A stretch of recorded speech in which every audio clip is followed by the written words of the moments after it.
అందరికీ నమస్కారం అండి. Welcome to our channel. మనతో పాటు గెస్ట్గా ఉన్నారు షణ్ముఖ్ గారు. సార్ నమస్తే అండి. నమస్కారం అండి. సార్ వైసీపీ వాళ్ళు టీడీపీకి అలాగే జనసేనకి మధ్య దూరం పెంచాలని చెప్పేసి ఎప్పుడు ఏదో ఒక దుష్ప్రచారం చేస్తూనే ఉంటారు. మరి దాంట్లో భాగంగా ఒక వార్త ఏంటి అంటే చంద్రబాబు నాయుడు గారు లోకేష్ గారు అడిగితే ఎప్పుడైనా సరే డబ్బులు ఇస్తారు పార్టీ పరంగా. జనసేన అధినేత పవన్ కళ్యాణ్ గారు అడిగితే ఎప్పుడు ఇవ్వట్లేదు అని ఒక దుష్ప్రచారం అయితే చేస్తున్నారు. ఇలాంటి విభేదాల వల్ల ఈ రెండు పార్టీల మధ్య ఏదైనా దూరం పెరిగే అవకాశం ఉందంటారా? ఇప్పుడు మీరు అడిగినటువంటి ప్రశ్నలోనే సమాధానం ఉందండి. దూరం జరగాలి అని ప్రత్యర్థి వాళ్ళు అనుకున్నారు కాబట్టి దూరం వచ్చిందని చెప్పేసి ఫేక్ ప్రచారాలు జరుపుతారు. నిజంగా ఎక్కడైనా అసెంబ్లీ సాక్షిగా పవన్ కళ్యాణ్ గారు ఇంకా 15 ఏళ్ళు మాకు చంద్రబాబు నాయుడు గారే ముఖ్యమంత్రిగా ఉండాలని చెప్పేసి ప్రకటించిన తర్వాత కూడా అన్నదమ్ముల్లాగా కృష్ణార్జునులాగా హ్యాపీగా వాళ్ళు పరిపాలన చేసుకొని సూపర్ 6 హామీలు పొత్తులో భాగంగా ఇప్పుడు మీరేమంటున్నారు? లోకేష్ గారికి అడగంగానే చంద్రబాబు నాయుడు గారు డబ్బులు ఇస్తూ ఉన్నారు, పవన్ కళ్యాణ్ గారికి డబ్బులు ఇవ్వట్లేదు. ఇంకా వీళ్ళ ఇద్దరి మధ్య విభేదాలు వచ్చాయి. దొరికిందే తడవు ఎత్తుకో ఇంకా సోషల్ మీడియా మొత్తం అని చెప్పేసి మీరు అంటా ఉన్నారు. ఎత్తుకుండేదే తడవుగా ఇంక ఎత్తుకోండి సోషల్ మీడియాలో, వైఎస్ఆర్సీపీ పార్టీ సోషల్ మీడియాలో అని చెప్పేసి వాళ్ళకి హింట్ ఇచ్చుకున్నారు. వాళ్ళ శ్రేణులకు, వాళ్ళ కార్యకర్తలకు, వాళ్ళ టీంకి ఒక హింట్ ఇచ్చుకున్నారు. నిజంగా ఈరోజు పవన్ కళ్యాణ్ గారు అడగంగానే డొక్క అని చెప్పేసి ఆమె అన్నపూర్ణ అంటే ఆమె అన్నం దానం చేసి ఆమె డొక్క సీతమ్మ, మరి ఆమె పేరు మధ్యాహ్న భోజనం పథకానికి పేరు పెట్టారా లేదా? మరి అది కనపరాలేదా వైసీపీ వాళ్ళకి? లేకపోతే ఆరోపణ చేసే వాళ్ళకి కనపరాలేదా? మరి నిజంగా ఈరోజు అంకారావు గారు ఐఎఫ్ఎస్ లేదు, ఇండియన్ ఫారెస్ట్ సర్వీస్, ఆయన దగ్గర పట్టా లేదు, డిగ్రీ లేవు. ఉన్నది ఒకే ఒక్క ధ్యేయం, అడవిని కాపాడాలి, అడవి తల్లిని కాపాడాలి, అడవినే నమ్ముకున్నాను, అడవే నన్ను కాపాడిందని ఈరోజు నిరూపించినటువంటి వ్యక్తి ఎవరండి? పవన్ కళ్యాణ్ గారు కాదు. ఆయన మాట గౌరవించి ఈరోజు చంద్రబాబు నాయుడు గారు సలహాదారుగా పెట్టుకోలేదా? అటవీ సంరక్షణ సలహాదారుగా పెట్టుకోలేదా? నల్లమల అడవే ఆయన వెంట నిలబడిందని చెప్పేసి ఈరోజు నిరూపించినటువంటి వ్యక్తులు ఎవరండి? పవన్ కళ్యాణ్ గారు, నారా చంద్రబాబు నాయుడు గారు. మరి ఇన్ని జరుగుతున్నప్పటికీ కూడా పంచాయతీరాజ్ శాఖకు నిధులు అంటే కేంద్ర ప్రభుత్వం నుంచి ఎక్కువ వస్తాయి. పంచాయతీరాజ్ రాష్ట్ర ప్రభుత్వం కొన్ని, కేంద్ర ప్రభుత్వం కొన్ని. ఈరోజు సర్పంచులు ఉన్నాయి, సర్పంచుల నిధులు స్వాహ అని చెప్పేసి ఈరోజు బ్యాన్ రాయటం వచ్చింది ఈనాడులో.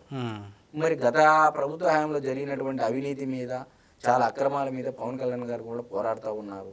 మరి దాని మీద కూడా ఆయన పౌర సరఫరాల శాఖలో కానీ, మరి రీసెంట్గా సినిమాటోగ్రఫీ అంటే జనసేన పార్టీకి సంబంధించి మరి ఆయన ఆధ్వర్యంలో ఉన్నటువంటి 5 శాఖలు అయితేనేమి ఆయన పని ఆయన చేసుకుంటూ పోతా ఉన్నాడు. నిజంగా వీళ్ళకి కావాల్సినది ఏంది? ఎంతసేపు లోకేష్ గారు ఒక తమ్ముడు, పవన్ గారు ఒక అన్న, చంద్రబాబు నాయుడు గారు వీళ్ళిద్దరికి ఒక మెంటర్, అధినేత, ఎక్స్పీరియన్స్, అనుభవము, అన్ని రకాలుగా ఉన్నటువంటి చాణక్యము, రాజకీయము అన్నీ తెలిసినటువంటి వ్యక్తి చంద్రబాబు నాయుడు గారు.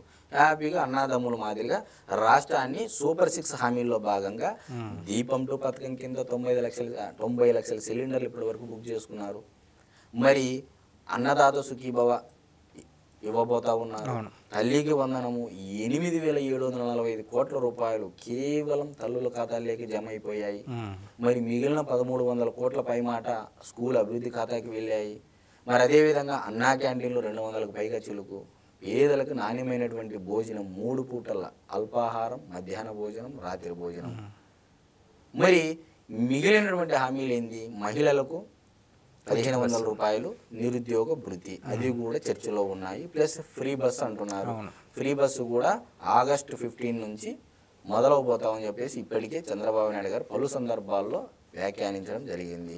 ఇంకా ఏందండి సూపర్ 6 హామీలు అని అంటే కూటమి పొత్తులో భాగంగా జనసేన పార్టీ అధినేత పవన్ కళ్యాణ్ గారికైనా అదే హామీనే, చంద్రబాబు నాయుడు గారికైనా అదే హామీనే, బీజేపీ పార్టీకైనా అదే హామీనే. ఎందుకు ఉలిక్కి పడుతున్నారు?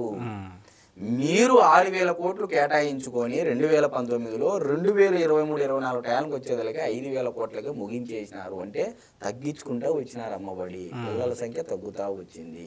మరి నిజంగా మీరు అమ్మఒడి సరిగా ఇచ్చి స్కూల్లో పిల్లల సంఖ్య పెరిగి ఉంటే 6,349 కోట్ల రూపాయలు 2019లో మీరు కేటాయించారో దాని సంఖ్య పెరగాలే తప్ప తగ్గకూడదు. ఎందుకు తగ్గింది? ఇలాంటి వాటికి సమాధానం చెప్పండి ప్రజలకి. కానీ చంద్రబాబు నాయుడు గారు, లోకేష్ గారు వాళ్ళ పని వాళ్ళు చేసుకుంటా పోతా ఉన్నారు. ఈరోజు మీరు ఇంతకుముందు ఒక వీడియోలో చెప్పా 142 హామీలు నెరవేర్చారండి మొదటి సంవత్సరంలో. అవును. క్లియర్గా అన్ని హామీలు చదివి వినిపించా. వాళ్ళు ఏమేమి చేశారు స్కూల్కి సంబంధించి. గత ప్రభుత్వ హయాంలో 47 యాప్లు ఉండేవి ఒక టీచర్కి. చదువు చెప్పేదానికన్నా ఈ యాప్లో అప్లోడ్ చేసేది పని ఎక్కువ అయిపోయింది వాళ్ళకి. ఇవన్నీ తీసేసి ఒక యాప్ తెచ్చాడా లేదా నారా లోకేష్ గారు? విద్యా వ్యవస్థలో ప్రక్షాళన చేస్తున్నాడు. పుస్తకం సిలబస్ ఎక్కువైతే, అన్ని పుస్తకాలు బరువు ఎక్కువైతే ఒకే టెక్స్ట్ బుక్ అంటే టెక్స్ట్ బుక్స్లో ఒక పుస్తకంలోనే అన్నీ ఇచ్చేటట్లు కూడా చేశారు. వెయిట్ తగ్గించారు. ఎక్కడ రాజకీయాలకు తావు లేకోకుండా, ఫోటోలు లేకోకుండా చేశారు. ఈరోజు నారా లోకేష్ గారి పైన ప్రధానంగా ఆరోపణ చేస్తూ ఉన్నారు. సార్ గతంలో కూడా అంటే పవన్ కళ్యాణ్ గారి మధ్య అలాగే లోకేష్ గారి మధ్య చిచ్చు పెట్టడానికి ట్రై చేశారు. అంటే లోకేష్ గారు ఉప ముఖ్యమంత్రి కావాలి అన్నట్టుగా ఒక వార్త అయితే బయటకు వచ్చిందనమాట. సో ఎందుకు ఇలాగంటే నిజంగా ఇలాంటి వార్తలు వస్తే కనుక వీళ్ళ మధ్య దూరం వచ్చే అవకాశం ఉందంటారా? అసలు వీళ్ళ ప్రయత్నాలు ఏమైనా ఫలించే అవకాశం ఉందంటారా? ఇప్పుడు ఎక్కడ ఫలిస్తుందండి? ఒకరికొకరు గౌరవించుకున్నప్పుడు, ఒకరికొకరు అభిప్రాయ భేదాలు వచ్చినప్పుడు, మంచో చెడో వాళ్ళు కూటమి పొత్తు కట్టారు, కుటుంబంగా ఏర్పడ్డారు. కుటుంబంలో గొడవలు ఉంటాయి, అభిప్రాయ భేదాలు ఉంటాయి. వాళ్ళు రూమ్లో కొట్టుకుంటారు, తిట్టుకుంటారు. మీరెందుకు పదే పదే వచ్చే ఇదిగో వచ్చే దూరం పెరిగి ఇదిగో దూరం పెరిగి అంటే జనాలు ఇంకా దగ్గరికి చేరుస్తారు వాళ్ళు. ఎందుకంటే జనాలను నిజంగా ఈరోజు ఆంధ్రప్రదేశ్ రాష్ట్ర ప్రజలు, మళ్ళా చెప్తున్నానండి, క్లియర్గా చెప్తున్నా, ఇది చాలా ఇంపార్టెంట్ పాయింట్. నిజంగా జగన్మోహన్ రెడ్డి గారి పరిపాలన నచ్చి ఆయన ఇచ్చినటువంటి నవరత్న పథకాలు మెచ్చి ఎవరు? ప్రజలు నిజంగా మెచ్చి ఉంటే మరలా గెలిచేవాళ్ళు. ఈసారి ఆయన నవరత్నాలను చూసో, లేకపోతే ఆయన అమ్మ ఒడిని చూసో, లేకపోతే ఇంకో పథకాన్ని చూసో జనాలు ఆయనకు ఓట్లు వేయలేదు.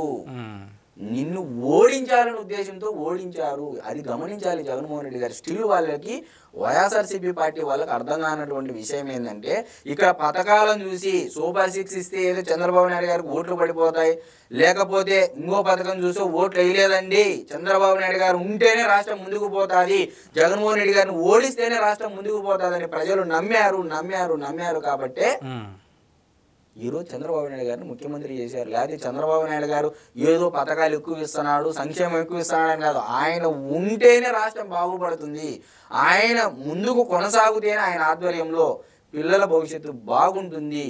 వీళ్ళు ల్యాండ్ టైటిలింగ్ అని ఒక యాక్ట్ తెస్తేనే రాష్ట్రంలో ఉన్నటువంటి ప్రతి ఒక్క రైతు భయభ్రాంతులకు గురైపోయాడు. అవును సార్. ఎక్కడ కబ్జాలు చేసేస్తారు ఏందనేది. మరి ఇవన్నీ ఉన్నటువంటి తరుణంలో నారా లోకేష్ గారి పైన ప్రధానంగా ఒక ఆరోపణ చేశారు. ఏమని చేశారు? 1300 కోట్లు నారా లోకేష్ గారి జేబులోకి పోయాయి అని చెప్పేసి. ఇప్పుడు ఆయన ఒక 24 అవర్స్ టైం ఇచ్చారు, నిరూపించలేకపోయారు. ఈరోజు ఆయన లీగల్గా ప్రొసీడ్ అయిపోతున్నాడు. అది లీడర్ ఏంటంటే క్రెడిబిలిటీ అంటే అది. టైం ఇచ్చా, నిరూపించు, లేదు శిక్ష కానప్పుడు. అంటే అంతకుముందు కూడా వర్ష కంపెనీ మీద ఇలాంటి విమర్శలు వచ్చినప్పుడు కూడా నేను ఏమంటున్నానంటే, ఇక్కడ ఊర్సానా టీసీఎస్ అనేది ఏదైనా సరే ఆరోపణ చేసే వాళ్ళు ఏ విషయం పైన అయినా సరే ఆధారాలతో రండి, నిరూపించండి, లేదా దానికి సిద్ధమవ్వండి. సిద్ధమా అని వాళ్ళు అన్నారు. సంసిద్ధమే అని చెప్పేసి నారా లోకేష్ గారు సమయం ఇచ్చారు. ఇప్పుడు వాళ్ళు సిద్ధమో సంసిద్ధమో ఎక్కడికి పోవాలనేది వాళ్ళు తెలుసుకోవాల్సినటువంటి విషయం. ఏదో బురద జల్లి గుడ్డ కాల్చి ముఖానేస్తే తుడుచుకుంటా ఉంటారులే, ఆరోపణలు చేస్తూ ఉంటారులే అని చెప్పేసి అనుకున్నారు. కానీ నారా లోకేష్ గారు అటువంటి వ్యక్తి కాదు. ఆయన గోల్డెన్ స్పూన్తో పుట్టినటువంటి వ్యక్తి. తాత ముఖ్యమంత్రి, తండ్రి 4వ ముఖ్యమంత్రి.